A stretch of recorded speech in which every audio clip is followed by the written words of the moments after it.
আবু জেহেল বলল, ভাতিজাও, তুমি যদি সত্যিকারের নবী হও তাহলে বলো দিনে এই মুঠের ভিতর কি ভরা আছে? আল্লাহর নবী জনাবে মুহাম্মদ রাসূলুল্লাহ সাল্লাল্লাহু তাআলা আলাইহি ওয়াসাল্লাম নবী আমার অনেকগুলো মানুষের সামনে আবু জেহেলকে ডাক দিয়ে বলেছিল,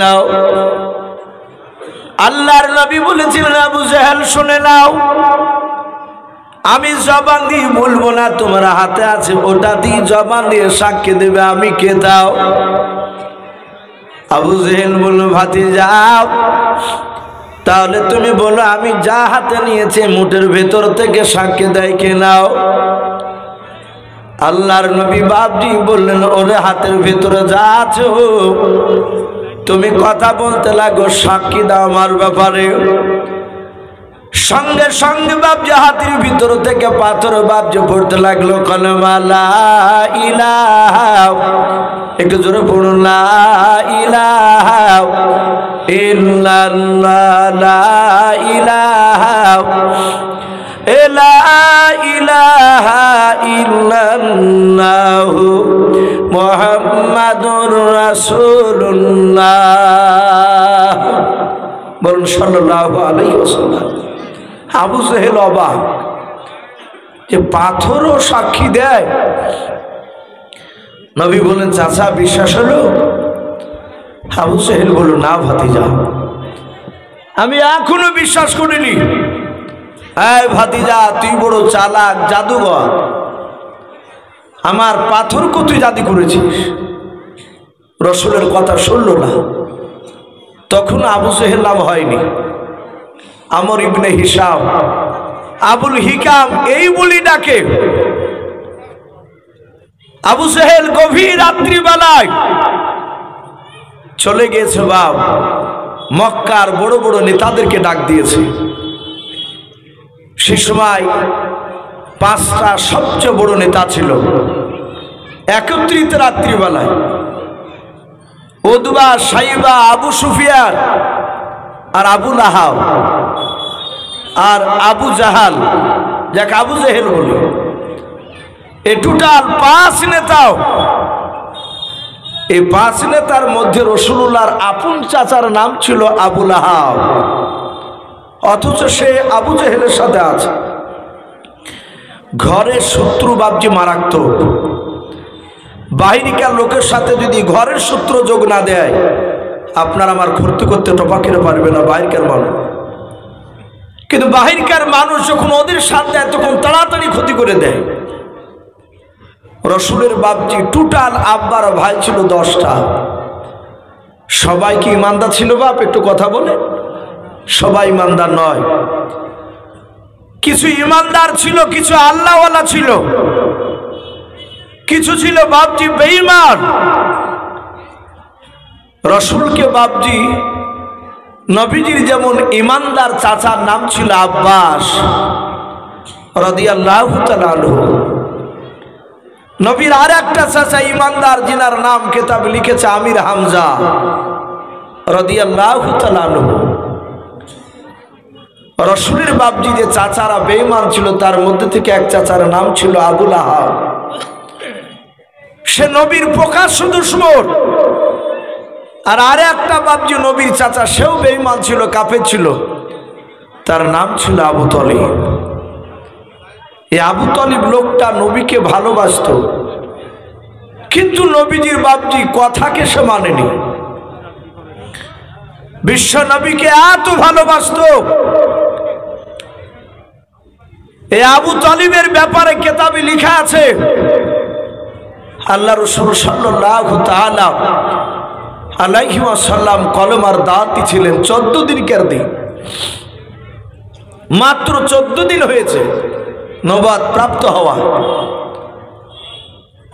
আবু জেহেল, উতবা, সাইবারা রসুলের গলায় ধাক্কা দিয়ে বাপজি রসুলকে বাপজি ফেলে দিল। নবী হুড়মুড় করে পড়ে গেলেন পাথরের উপরে। রসুলের কপালটা বাপজি ফেটে গেল। আবু জেহেল গিয়ে নবীর আবার ঘাটটাকে ধরল। আবু জেহেল জানে না কার ঘাড়কে ধরে বাপজি ধাক্কা দিছে। যে নবীকে সৃষ্টি না করলে গোটা পৃথিবীর নিজাম কালা বানাতেন না, বলুন সুবহানাল্লাহ। শুধু তাই নয়, যে নবী দুনিয়ার বুকে যতবার হাসতেন আল্লাহ নবীর সম্মানতা হাসির মর্যাদায় জান্নাতের মর্যাদা বৃদ্ধি করতেন, বলুন আলহামদুলিল্লাহ। সেই নবীকে বাপজি পাগলের মতো মারছে।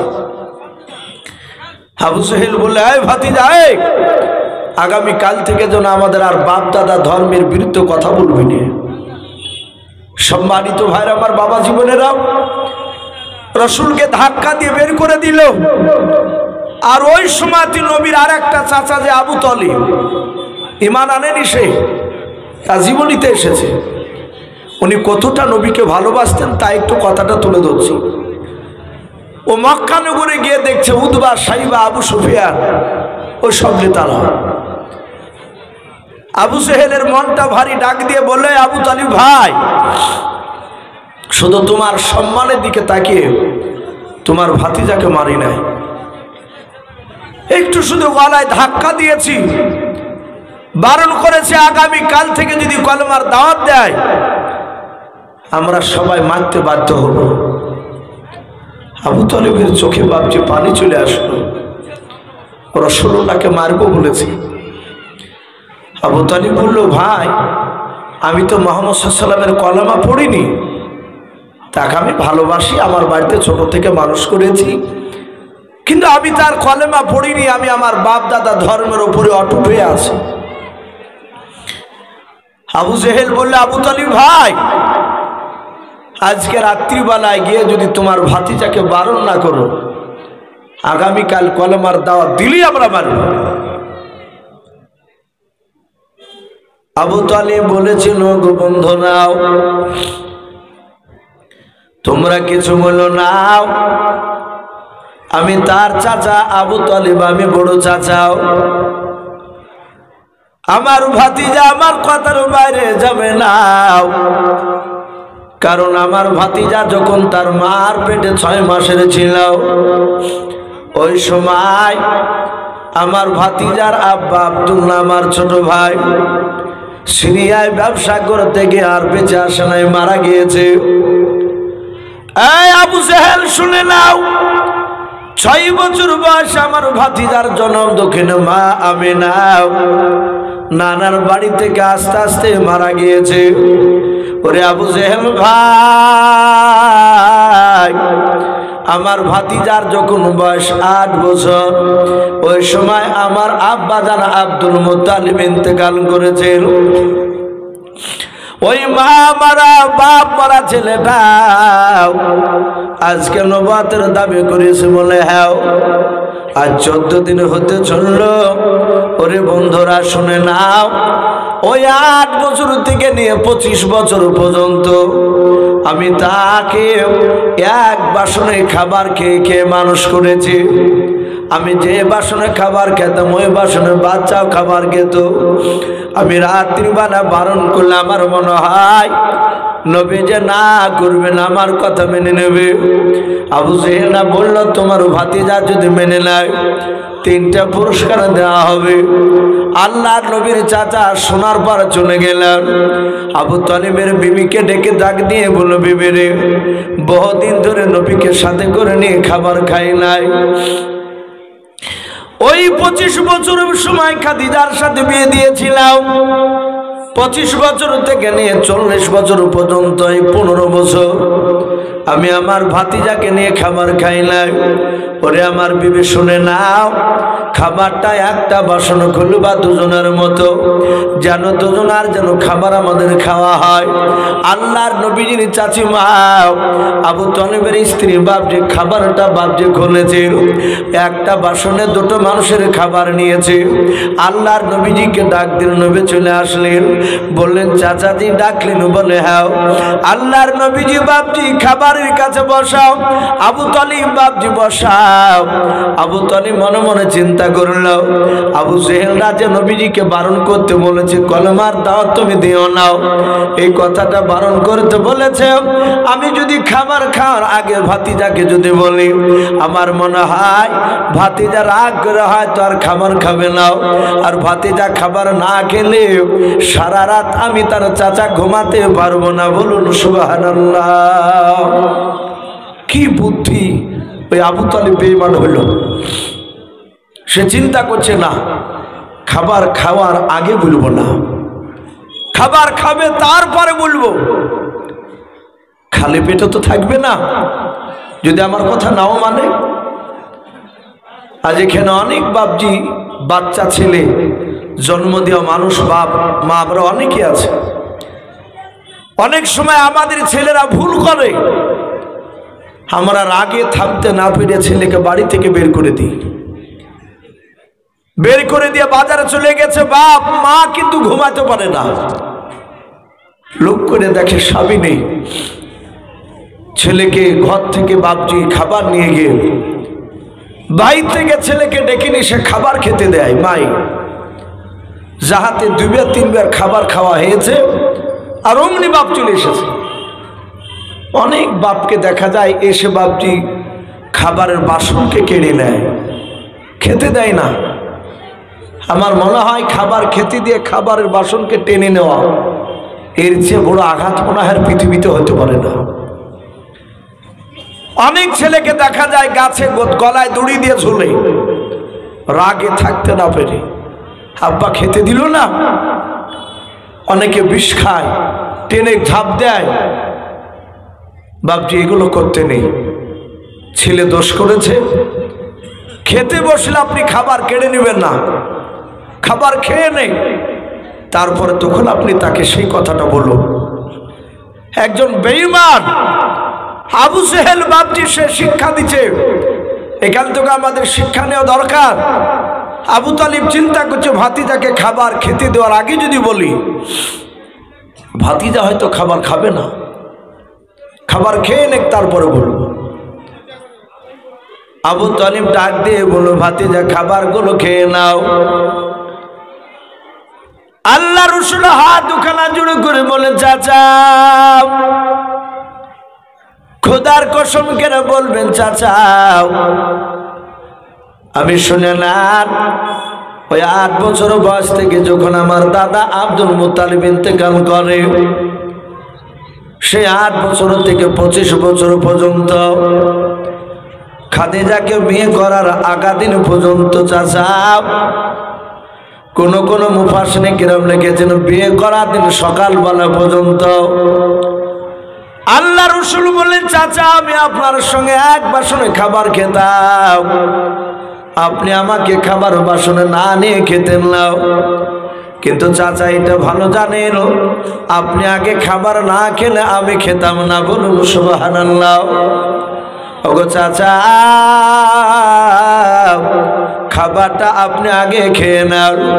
যাতে বাপজি কথা বললেন, আবু তালিব আর সহ্য করতে পারলো না, ধৈর্যের বাদ বাপজি ধরে রাখতে পারলো না, হাও মা করে কান্না করতে লাগলো। আবু তালিব বাপজি নবীকে বাপজি পাজা মেরে জড়ে ধরলো, বুকের সাথে জড়ে ধরে বাপজি কপালে চুমা দেয়। আবু তালিব বলে, বাবা ও ভাতিজা আমি আর না বলে সহ্য করতে পারলাম না, থাকতে পারলাম না। এই ভাতিজা বললো, তোমার সাথে কি দিনের বেলা মক্কা নগরে কারোর সাথে দেখা হয়েছিল? আবু জেহেল উতবা সাহেবার সাথে। নবীজি বললেন, চাচা আমার সাথে তাদের সাথে দেখা হয়েছিল। ওগো চাচা আমি কোনো অন্যায় করি নাই, আমি জাহান্নামের রাস্তা থেকে মানুষ কিভাবে জান্নাতের রাস্তায় যাবে ওই কথাটা আমি শোনাতে গিয়েছিলাম, বলতে গিয়েছিলাম। আর ওই সময় আবু জেহেল আমার গলায় ধাক্কা দিয়ে মাটিতে ফেলে দিল। ওগো চাচা এই দেখুন কপালটা পাথর লেগে ফেটে গিয়েছে, ফুলে গিয়েছে। চাচা আমি কষ্ট পেয়েছি। আবু তালিব বাপজি থাকতে পারলো না, ওই কপাল ফাটা যায় জায়গা আবু তালিব বাপ যে নবীজির বাপ যে কপালে মহাব্বতে বাপ যে চুমা দিয়ে দিল। আল্লাহর নবীজিকে ডাক দিয়ে বলেছিল, ভাতিজা শুনে নাও, তুমি চলে যাওয়ার পর আমি গিয়েছিলাম, আমার সঙ্গে দেখা হয়েছিল। ওরে ভাতিজা, আমি আবু জেহেলের চেহারার দিকে চেয়ে দেখলাম, ওদের চাউনি ভালো ছিল না। এই ভাতিজা আমাকে বারবার করে বারণ করেছিল, বাবা আগামীকাল থেকে যেন তুমি কলমার দাওয়াত দিবা নাও। ওগো আমার ভাতিজা, আমার সামনে যখন তোমাকে মারবো বললো, ওরে ভাতিজা আমার মনে হলো আসমান কেন ভেঙে আমার মাথাতে পড়ে গেল। ওরে ভাতিজা, আমি তোমার চাচা হয়ে অনুরোধ করেছি বাবা, আগামীকাল থেকে যেন কলমার দাওয়াত আর দেবা না। এই ভাতিজা, যদি কলমার দাওয়াত যদি বন্ধ করে দাও, তাহলে মক্কার লোকেরা তোমাকে 3টা পুরস্কার দেবে। আল্লাহর নবী যে ডাক দিয়ে বলেন, চাচা আর কি দেবে? বলে 3টা পুরস্কার দিতে চেয়েছে। আল্লাহর নবী বলেন, চাচা শুনে নেন, শুধু মক্কার লোকেরা 3টা ওই প্রাইজ কেন? শুনে নেন চাচা, 3টা উপহার কেন? সারা বিশ্বের ধন সম্পদ যদি আমাকে দিয়ে দেয়, আসমান থেকে সূর্য নিয়ে এসে যদি ডালা হাতে দিয়ে দেয় মক্কার লোকেরাও, এই চাচা আসমান থেকে চাঁদ পড়ে এসে যদি আমার বাম হাতে দিয়ে দেয়, খুদার কসম করে বলি চাচা সত্য কথা বলা বন্ধ করব না। বলুন সুবহানাল্লাহ। বলাই চাচা আমি হক কথা কলমার দাওয়াত দেওয়া বন্ধ করব না। আবু তালিবের সামনে যখনই রাসূলুল্লাহ ওই কথা বললেন যে আমি হক কথা কলমার দাওয়াত দেওয়া বন্ধ করব না, আমি দাওয়াত দিবই চাচা, আমার কিছু দরকার নেই। সাথে হাতে বাপজি আবু তালিবের চোখ দুটো চোখের মতো লাল হয়ে গেল। আবু তালিব ডাক দিয়ে বলেছিল, এই ভাতিজা তুই তাহলে কলমার দাওয়াত দেওয়া বন্ধ করবি না? বলে না, আমিও লাত যার কসম কেন বলি। সে সময় কাফিররা সবচেয়ে বড় দেবতা লাতুজাকে ডাকত। বলে আমিও লাতুজার কসম কেন বলি, আমার কণ্ঠে যান থাকা পর্যন্ত তোমার শরীরে কেউ ফুলের ছিটকে ফেলতে পারবে না। বলুন সুবহানাল্লাহ। এ ভালোবাসার কথা না দুশ্মনের কথা? কথা বলে এ ছিল মহাব্বত, ভালোবাসা। এত ভালোবাসার পর লোকটা জান্নাত দিতে পারেনি। সে নবীকে ভালোবাসত, নবীর কথাকে মানেনি। রাসূলকে নবীজির চাচা মারা গেল, খাদিজা মারা গেল, সেই বছরটা রাসূলুল্লাহ চরম কষ্ট পেয়েছিলেন। কাফেররা মেরেছে, আল্লাহ রাসূল যাবে কার কাছে? সান্ত্বনা দেওয়ার কেউ তো নেই। আমার বিশ্ব নবী জনাবে মুহাম্মদ রাসূলুল্লাহ সাল্লাল্লাহু তাআলা আলাইহি ওয়াসাল্লামকে বাপজি একদিন মেরেছে নবীর চাচা আর তার স্ত্রী মারার পরে। শরীরে রক্ত ঝরছে, মারিয়ে ফাটিয়ে দিয়েছে রাসূলুল্লাহকে। আল্লাহ নবী কাঁদতে কাঁদতে বাপজি খাদিজার কাছে গেলেন বাড়িতে। খাদিজা তো নেই। খাদিজা বেঁচে থাকা অবস্থায় রাসূলুল্লাহ গিয়ে বলতেন, খাদিজা আমাকে মেরেছে অমুক লোক, আবু জেহেল, উতবা, সাইবারা মারলো। ওগো খাদিজা আমি তো কিছু বলিনি। খাদিজা রাসূলকে বুকের সাথে পাজা মেরে মহাব্বত করে জোরে ধরে বলতেন, ওগো আল্লাহ রাসূল আপনি কাঁদবেন না। ওরা যদি জানতো আপনি সত্যিকারই নবী রাসূল, তাহলে ওরা মারতুক না আপনাকে, ওরা চিনে না। ওগো নবী আপনার পূর্বে বহু নবী রাসূল এসেছিলেন, তাদেরকে ধরে ধরে তারা মেরেছিল। আর আমাদের বিবিরা হলে কথা বলবে, ভাই একটু কথা বলে, একটু পরীক্ষা করে দেখবেন। কেউ যদি মার আর বাড়িতে যে যদি শুধু একটু যদি কানতে কানতে যান, যে বিবিতে বলবে কি হলে? বলে অমুক জায়গার অমুক লোক মারিয়েছে। তখন বিবিতে বলবার লাখ সুরিয়া ফাটাইতে পারো নি ঘুষি মেরিয়ে, আর না হলে বলবে যে আমার হাতে ছুরি, তুমি পড়ো, পরে ঘুরিয়ে বেড়াও। সান্ত্বনা বলো কথা নাই। সেও জানে যে মারামারি করে মরিয়ে যায়, কেঁদে আবার আর একটা নতুন করে বিয়ে করতে পারবো। আর খাদিজা বলতেন, অগো স্বামী, ওরা চিনে না, ওরা যদি চিনতো আপনি আখির জামানা রসুল তাহলে আপনাকে মারত না, আপনি কাঁদবেন না রসুল। ওরা জানে না যে আপনি নবী। আগেকার নবী রসুলদেরকে তার কওমরা এইভাবে ধরে ধরে মারত। রসুল বাপজি খাদিজার বাড়ির কাছে দরজায় গিয়ে কাঁদলেন। খাদিজা তো বেঁচে নেই, মারা গিয়েছে। আমার বিশ্বনবী ওখান থেকে চাচা আবু তালিবের ঘরে গেলেন। আবু তালিবের ঘরের কাছে গিয়ে কাঁদছেন, চাচাও তো বেঁচে নেই। কে দাঁড়াবে নবীর কাছে সাহারা? কে নবীকে সান্ত্বনামূলক কথা বলবে? শরীর দিয়ে রক্ত ঝরছে রাসূলুল্লাহ, পায়ের জুতোর পাহা দিয়ে গড়ে গড়ে যাচ্ছে। রাসূল মনে মনে ভাবলেন, আমার একটা চাচা আছে শক্তিমান চাচা আমির হামজা, তখন ঈমান আনেনি সে।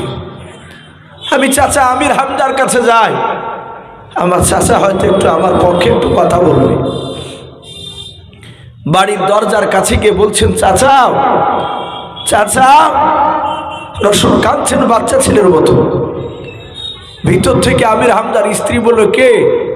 বলে, আমি আমির হামজার ভাতিজা, আমি মুহাম্মদ সাল্লাল্লাহু আলাইহি ওয়াসাল্লাম। আমির হামজার বিবি দরজাটা খুললো, খুলে দেখছে গোটা শরীর দিয়ে বাপজি রক্তের দাগ, জামা রক্তে ভিজে গিয়েছে, পা দিয়ে রক্ত গড়ছে। আমির হামজার বিবি বলল, তোমার চাচাকে ডাকছো কেন? বলে, চাচা ভাও, আমি কোনো দোষ করিনি, আমি সত্য কথা বলছিলাম। আমাকে মক্কার সাইবার চাচারা তার ভাতিজারা ধরে আমাকে মারলো। আমির হামজার বিবি উত্তর দিল, যেমন তোমার কর্ম তেমনি তোমার ফল ঠিকই হয়েছে। বলে, এখানে কাঁদো না, চলে যাও, তোমার চাচা নাই, তোমার চাচা শিকারি করতে গেছে বলে। আল্লাহর নবী বুক ভরা ব্যথা নিয়ে কাঁদতে কাঁদতে চলে গেলেন ময়দানের বাবাও। মরুভূমির ময়দানে গিয়ে গুহার ভিতরে নবী কাঁদেন আর বলেন, আল্লাহ, আমি বলা হয় তোমার দিনকে আর বেশি দিন টিকে রাখতে পারবো না। এদিকে বাবা আমির হামজার বাপজি দুই হাতে এত শক্তি আল্লাহ দিয়েছিলেন। আল্লাহর নবী পরবর্তীকালে আমির হামজার শক্তির ব্যাপারে বলেছিলেন, আল্লাহর নবীর জামাই আলীকে বাপজি আল্লাহর বাঘ বলতেন নবী। হযরতে আমির হামজাকে বিশ্ব নবী বলেছিলেন, আমার আমির হামজা জঙ্গলের সিংহ, বলুন সুবহানাল্লাহ। আল্লাহর নবী বলেন, দুনিয়ার বুকের বাপজি 50টা যুবকের নওজোয়ানের শক্তি একাই আমার আমির হামজার দুই হাত আল্লাহ দিয়েছিলেন। আমির হামজা তীর আন্দাজ ছিলেন বাপজি, তীর ছুড়লে বাপজি তীরটা বেয়ে যেত না। ওই আমির হামজা বিশ্ব রসুলকে বাপজি তখন মানে নাই। একটা হরিণকে দেখে দূর থেকে বাপজি তীরখানাও নিশানা করে বাপজি ছুটতে যাবে, মারতে যাবে। আর ওই সময় আল্লাহর কুদরাতে বাপজি অবনা ওই হরিণটা মানুষের মতো কথা বলতে লাগলো, বলুন সুবহানাল্লাহ। তীরখানা বাপজি ছাড়তে যাবে আর হরিণটা এভাবে বাপজি পেছন দিকে ঘুরে বলেছিল, ওরে নবীজির চাচা,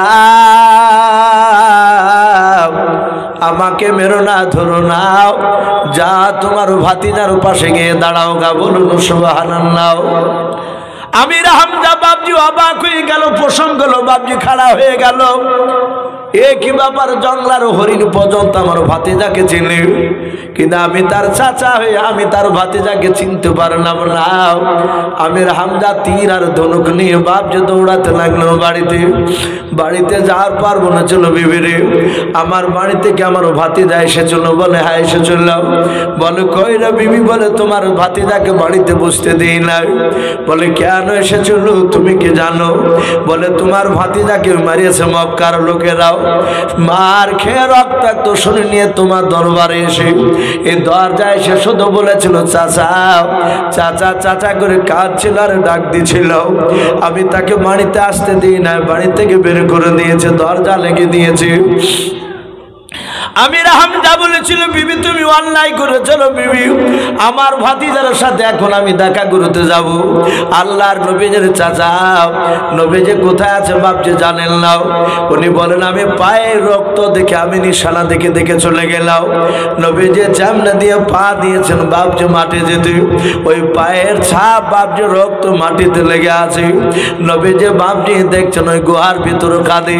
আমির হামজা বিশ্বনবী জনাবে মুহাম্মদ রাসূলুল্লাহ সাল্লাল্লাহু তাআলা আলাইহি ওয়াসাল্লাম সিজদায় পড়ে কাঁদতেছে। আর আমির হামজা বিশ্বনবীর কাছে গিয়ে বলেছিল, ভাতিজাও শুনে নাও, আর কান্না করতে হবে না রে বাবা। আই ভাতিজাও, আমি তোমার চাচা আমির হামজা চলে এসেছি রে বাবা। বলে তোমাকে মক্কার কোন লোকটা মেরেছে, আমি তার বুকে তীরখানা ভরে দিয়ে পিঠ দিয়ে বের করে দেব। আল্লাহর নবী বলেন, চাচা আপনি তাকে মারলে কি আমি খুশি হব ভাবছেন? বলে কেন হব না, আমি বদলা নিব। আমার বংশের ভাতিজাকে কে মারবে, আমি আর সহ্য করব না। আল্লাহর নবী আমির হামজার হাত দোকানা ধরে কেঁদে কেঁদে বলেছিল, চাচা ওই মানুষটাকে মারার চেয়ে আপনার ভাতিজাও আরো খুশি হবে। বলে কি হলে? বলে চাচা গো, একবার শুধু আপনি কলমা লা ইলাহা ইল্লাল্লাহু মুহাম্মাদুর রাসূলুল্লাহ সাল্লাল্লাহু তাআলা আলাইহি ওয়াসাল্লাম এই কলমা পড়ে একবার যদি মুসলমান হয়ে যায়। আমির হামজা তখনই মেনে নিয়েছে নবীকে, যখন ওই জংলা হরিণ কথা বলেছে। আর অবিশ্বাস লাগবে কথা বলে, বলে আই ভাতিজা, আজ থেকে তোমার আমি কলমা পড়ে নিলাম।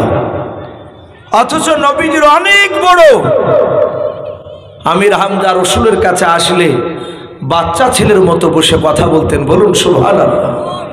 আমির হামজা জানতেন ইনি আমার ভাতিজা, ছোট হলেও ইনি বিখ্যাত নবী, পৃথিবীর শ্রেষ্ঠ নবী। আমি বলছিলাম নবীর চাচার মধ্যে থেকে কিছু চাচা ছিল বেঈমান, আর কিছু চাচা ছিল ঈমানদার। এই আবু লাহাব গোপনে প্রকাশ্যে সব জায়গায় দুশ্মনী করে বেড়াচ্ছে। শুধু আবু লাহাব একা করেছে তা নয়, তার স্ত্রী উম্মে জামেলা পর্যন্ত নবীর বিরোধিতা করেছে। তা আবু সেহেল, উতবা, সাইবা, আবু সুফিয়ান, আবু লাহাব আর আবু সুফিয়ান এই পাঁচ লিডার একত্রিত হয়েছে। রাত্রিবেলায় আবু সেহেল ডাক দিয়ে বলে, আয় বন্ধুরা, আয় খোঁজ রেখেছ? বলে কিসের খোঁজ? বলে মুহাম্মদ সাল্লাল্লাহু আলাইহি ওয়াসাল্লামের দিকে আস্তে আস্তে লোক চলে যাচ্ছে। বলুন আলহামদুলিল্লাহ। বাবজি, আজ এক শ্রেণীর বেঈমানরা চেষ্টা করছে মুসলমানকে পৃথিবীর বুক থেকে মিটিয়ে দেব। পারবে? কথা বলে। ও যত মারবে তত মুসলমান দিন দিন বাড়ছে। বলুন আলহামদুলিল্লাহ। আপনারা অনেকে পেপার পড়েন, মনে হয় কয়েকদিন হলো আনন্দবাজার পত্রিকাতে রোনাল্ডোর কথা দিয়েছে, শুনেছেন? রোনাল্ডো ইসলাম গ্রহণ করার একটু মতামত জানিয়েছে। পৃথিবীর দামি দামি লোক ভাবছি ইসলাম গ্রহণ করছে, চুটকে ফুটকে লোক নয়। এক শ্রেণীর বেঈমানরা জানতে পেরেছে যে আগামীতে আর বেশি দিন নাই গোটা পৃথিবীর আকাশে কলমার পতাকা উঠতে। বলুন আলহামদুলিল্লাহ। উঠবি, এটা রাসূলুল্লাহর কথা। বাবজি, আবু সেহেল রাত্রিবেলায় ডেকে গোপনে 5 জনায় মিটিং করে বলছে, এই দিন দিন বেটা মুহাম্মদ সাল্লাল্লাহু আলাইহি ওয়াসাল্লামের দিকে লোক চলে যাচ্ছে, চলে যাচ্ছে। বল তাকে দুনিয়ার বুক থেকে নাস্তাবুদ করা যায় কি করে? আমি তাকে পাথর নিয়ে গিয়েছিলাম। আরে বেটা পাথর উত্তর দিল, মুহাম্মদ সাল্লাল্লাহু আলাইহি ওয়াসাল্লামকে বলতে হলো না? এর সবই তো আর তবে দেখছি। ওকে কি করে দুনিয়ার বুক থেকে মিটানো যায়, কোনো রাস্তা আছে? যুক্তি বের কর। উতবা, সাইবা এরা খুব ক্রিটিক্যাল ছিল। সাইবা বলল, বন্ধু একটা রাস্তা আছে। বলে কি? বলে বেটাকে আর পৃথিবীতে বাঁচিয়ে থুয়ে লাভ নাই, একেবারে মাটি চাপা দিয়ে শেষ করে দেব। আবু সেহেল বলল কি করে? বলে এই রাস্তা দিয়ে মুহাম্মদ সাল্লাল্লাহু আলাইহি ওয়াসাল্লাম রাত্রিবেলায় যায়, রাত্রি হলে প্রতি রাত্রি দেখতে পাওয়া যায় এই রাস্তা দিয়ে যায়। আমরা সন্ধ্যাবেলা এখনই তাড়াহুড়া করে আমরা 25 থেকে 30 হাত একটা লম্বা গর্ত কাটব। বলো ভাই যদি জানতে পারে, বলে কেউ জানতে পারবে না। মুহাম্মদ সাল্লাল্লাহু আলাইহি ওয়াসাল্লাম তার লোকরা না জানতে পারলে হলো। ওরা চারিদিকে গোল করে দাঁড়িয়ে তাড়াহুড়া করে ভাবছি ঘন্টা দেড়েকের মধ্যে 25 থেকে 30 হাত একটা লম্বা গর্ত কাটলো, যেন একটা মানুষ সেখানে যেন আটকে যায়। সেখানে গর্ত করার পর ডাল পাতা দিয়ে হালকা মাটি ছুড়ে দিয়েছে যেন উঁচু না হয় রাস্তা। লাইটিং এর ব্যবস্থা নাই। আবু জেহেল বললে আমার দলের লোক সবাই জানে যে এখানে গর্ত কাটা আছে, তাহলে আমরা আসছি না। মুহাম্মদ সাল্লাল্লাহু আলাইহি ওয়াসাল্লাম জানা না গেলেই পড়বে। আবু জেহেল 4টা দলকে বাবজি ওই গর্তের চারিদিকে 4টা জঙ্গলে লুকিয়ে রাখলো। লুকিয়ে রেখে একটাই কথা বললো, ভাই কে পড়লে দেখা দেখে নাই, শুধু ধপার শব্দ পালি চারদিক থেকে যে অমনি মাটি চাপা দিয়ে বেটাকে রাতে রাতি ঢেকে শেষ করে দিতে হবে। বলে অসুবিধা নাই। ওরা তাকিয়ে আছে বাবজি, কানটা শুধু লক্ষ্য করে আছে, কারণ ও তো দেখতে পাচ্ছেন অন্ধকার রাস্তা। ওদিকে আবু জেহেল বাবজি রাত্রিবেলা বিছনায় শুয়ে ঘুম নাই, আল্লাহ তার ঘুমকে হারাম করে দিয়েছে। বলুন আলহামদুলিল্লাহ। ঘুম নাই। আবু জেহেল বলেছিল, ভাই মুহাম্মদ সাল্লাল্লাহু আলাইহি ওয়াসাল্লাম পলি দড়ি গিয়ে আমাকে জ্বালাবে। ও বেটা এত জ্বালাচ্ছে আমাদেরকে। সাদা হাতে বাবজি আবু জেহেলের ঘুম আসে না। এ খবর কেন আসে না? কেতাবে লিখেছে আবু জেহেল একাই বিছনা থেকে উঠে রাস্তার দিকে যাচ্ছে যে বেটারা আসছে না কেন খবর নিয়ে। মুহাম্মদ সাল্লাল্লাহু আলাইহি ওয়াসাল্লাম এতক্ষণ তো পড়ে যাওয়ার কথা। আল্লাহ বলছেন, বান্দাও তোরা যা চালাক তার চেয়ে শতগুণ চালাক আমি আল্লাহ। বলুন আলহামদুলিল্লাহ। আবু জেহেলের মেমোরি থেকে বাবজি গর্ত কাটার কথাটা ডিলিট করে দিয়েছে। আল্লাহ পারে কি পারে না কথা বলে? এই যে আমি মাওলানা ইউসুফ সাহেব কথা বলছি, আল্লাহ না করুক, এখনই যদি আল্লাহ জবান বন্ধ করে দেয়, কেউ বাবজি জবান আর খুলতে পারবে না। ভালো মানুষ কথা বলতে বলতে পাগলা হয়ে যায়। শুধু আল্লাহ একটু নাকটা ঢিল করে দিলে আর কেউ ঠেকাতে পারবে না। আবু জেহেলের গর্তের কথা একেবারে ভুলে গেছে। ও যাতে গিয়ে নিজের গর্তে নিজে ধপাস করে পড়েছে, জাহাতে পড়ে গেছে। আর চারদিক থেকে লোক এসে তাড়াহুড়া করে মাটি নামাছে। আবু জেহেল নিচে থেকে বলে, এই আমি তোদের নেতা আবু জেহেল।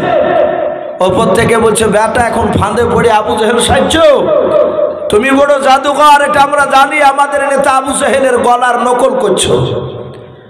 আবু জেহেল দেখলো বেটা তো শুনবে না, এরা মাটি ঢাকা দিতে দিতে ভাবছে আবু জেহেলের হাঁটু পর্যন্ত নেমে ফেলাচ্ছে, ঢাকিয়ে দিয়েছে হাঁটু পর্যন্ত।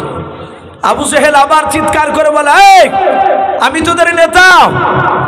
দেখা আবু জেহেলের বাড়িতে আবু জেহেলকে পাবিনি। 5টা মানুষ 5 রকমের থাকে।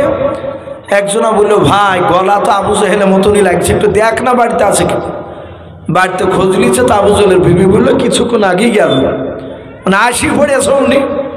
কথার সাথে বাবজি মিলে যাচ্ছে। বললো, হুজুর আপনি বলেন কি করে, এই গর্ত তো আপনি কাটালেন আমাদেরকে, দাঁড়িয়ে থেকে কাটালে। বলছে সব কথা বাদ দিয়ে লোকে জানতে পারলে আমার আর দাদাগিরি চলবে না, নবীর লোকেরা জেনে নেবে। এই বেটা তাড়াতাড়ি উঠাও। আবু জেহেলের লোকেরা বলছে, হুজুর হাত পাচ্ছি না তো আপনাকে। বলে 25 থেকে 30 হাত লম্বা গর্ত কেটেছে আমরা। বেটা মুহাম্মদ সাল্লাল্লাহু আলাইহি ওয়াসাল্লামের দলের লোকের কাছ থেকে দড়ি আনবি, নিয়ে দড়ি আনবি। আমাদের দলের লোক যারা তাদের বাড়ি থেকে, তাহলে জানলে অসুবিধা নেই। মক্কার বেঈমানের আবু জেহেলের লোকেরা বাবা তাদের দলের বাড়ি থেকে প্রথমে 50 থেকে 60 হাত একটা লম্বা দড়ি নিয়ে আসলো। ওই দড়ি খানা প্রথমে নামিয়ে দিয়েছেন বাবা। আবু জেহেলকে বলে, হুজুর দড়ি খানা নামিয়ে দিয়েছে, আপনি ধরুন। আবু জেহেল নিচু থেকে চিৎকার করে বলেছিল, বন্ধুরা আমি দড়ি তো হাত পাই নাই, বলুন সুবহানাল্লাহ। 25 থেকে 30 হাত গর্ত দড়ি এনেছে, 50 থেকে 60 হাত। আবার আবু জেহেল বলে ভাই আর একটা দড়ি নিয়ে, বড় লম্বা দড়ি নিয়ে আর একটা নিয়ে আসলো। প্রথমকার দড়ির সাথে জোড় দিয়ে বাবা দ্বিতীয় দড়ি খানা নামে দিয়েছে। আবু জেহেল বলে হাত পাই না, আর একটা নিয়ে আয়। এইভাবে বাবা মক্কা নগরে আবু জেহেলের দলের যত মানুষ ছিল সবার বাড়ি থেকে সব দড়িগুলো বাপজি নিয়ে আসার উপর দড়িতে দড়ি দিয়ে বাপজি জোড় দিয়ে নেমে দেয়।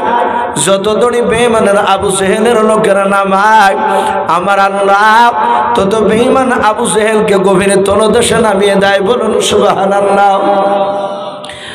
কিন্তু আবু জেহেল বাপটি নিচে অনেক দূরে চলে গিয়েছে, কিন্তু আবু জেহেলের গলার আওয়াজ মনে হচ্ছে বাবা 10 হাত দূর থেকে কথা বলছে। আবু জেহেল বলে ভাই কই এখনো তো দড়ি হাত পাই নাই। আবু জেহেলের লোকেরা অপর থেকে বলেছিল ভাই আমাদের মক্কা নগরে আমাদের দলের বাড়িতে আর দড়ি নাই, যা দড়ি ছিল সব নামিয়ে দিয়েছে। হুজুর দেখেন মনে হয় আজর পাঁজরে পালা লেগে গেছে। আবু জেহেল বলছে হাঁচা হাঁচি মেরে দেখছি দড়ি তো থাকে নাই। বলে আর দড়ি নাই? বলে না। আবু জেহেল বুঝতে পেরেছি এ শুধু মক্কার দড়ি কেন, নিচু থেকে বলছে এই বন্ধুরা মক্কার দড়ি কেন, গোটা পৃথিবীর দড়ি একত্রিত করে আমাকে উঠাতে পারবি না। বলুন সুবহানাল্লাহ। আবু জেহেল নিজে দাবি করছে। অপর থেকে লোকেরা বলছে আবু জেহেলের লোকেরা হুজুর তাহলে তুলতে না পারলে আপনি পড়িয়ে থাকেন লেখেন, আমরা চললাম। বলে না না যাইছিলাম। বলে আপনি তো বললেন যে উঠাতে পারবি না। বলে শোন দড়িতে পারবে না, কিন্তু একজন ব্যক্তি পারবে। বলে কে? বলে উনি হচ্ছেন মুহাম্মদ সাল্লাল্লাহু আলাইহি ওয়াসাল্লাম। যেই নবীর জন্য গর্ত কেটেছে সেই নবীকে ডাকি নিয়ে আমার নাম করবে। ওপর থেকে 8-10টা লোক বলছে হুজুর আপনার কি মাথা টাথা খারাপ হয়ে গেছে নাকি? বলে না তো। বলে ওর লেগে গর্ত কেটেছেন আর ও শুনলে আসবে? এ তো আমরা নয়, রাহমাতুল লিল আলামিন নবী এমনি টাইটেল পাইনি। বা রসুল সেজদায় গিয়েছেন, উটের পচা বুড়ি তাজা বুড়ি নয়, চাপিয়ে ধরিয়ে রসুলের দম আটকে যাচ্ছিল। ফতেমা শুনতে পেয়েছেন আব্বাকে মেরে ফেলছি। ফতেমা দৌড়ে এসে ভুড়ি খেলা নামিয়ে দিলে, কাঁদছেন আল্লাহ আমার আব্বাকে অন্যায় করে মারছে, এদেরকে সব ধ্বংস করে দাও। দরদি নবী ফতেমার হাতখানা ধরে নিচে নেমে বলছে মারে বদয়া করিস না, ওরা আমাকে চিনতে পারেনি। বলুন সুবহানাল্লাহ। ওরা আজ চিনতে পারেনি, ওর সন্তানরা হয়তো আগামী দিনে আমাকে চিনতে পারবে। রাহমাতুল লিল আলামিন এমনি লাকাব পাইনি আমার রসুল। আবু জেহেল বললে আমার এটা অগাধ বিশ্বাস, নবীর কাছে গিয়ে আমার নাম করলে নবী আর থাকতে পারবে না। আমার বিশ্ব রসুলের কাছে গিয়ে আবু জেহেলের লোকেরা বলল, নবী সোজা চলে আসে, দেখছেন সব বেঈমানরা দাঁড়িয়ে আছে। নবী সাল্লাল্লাহু আলাইহি ওয়াসাল্লাম শুধু বাপটি পেছন দিকে, বাপটি না নিচু দিকে তাকিয়ে ডাক দিয়ে বললেন চাচা আপনি গর্তে পড়লেন কেন? আবু জেহেলের গলার স্বরটা নরম হয়ে গিয়েছে। বলে ভাতিজা এতদিন মিথ্যা কথা বলেছে আর বলবো না,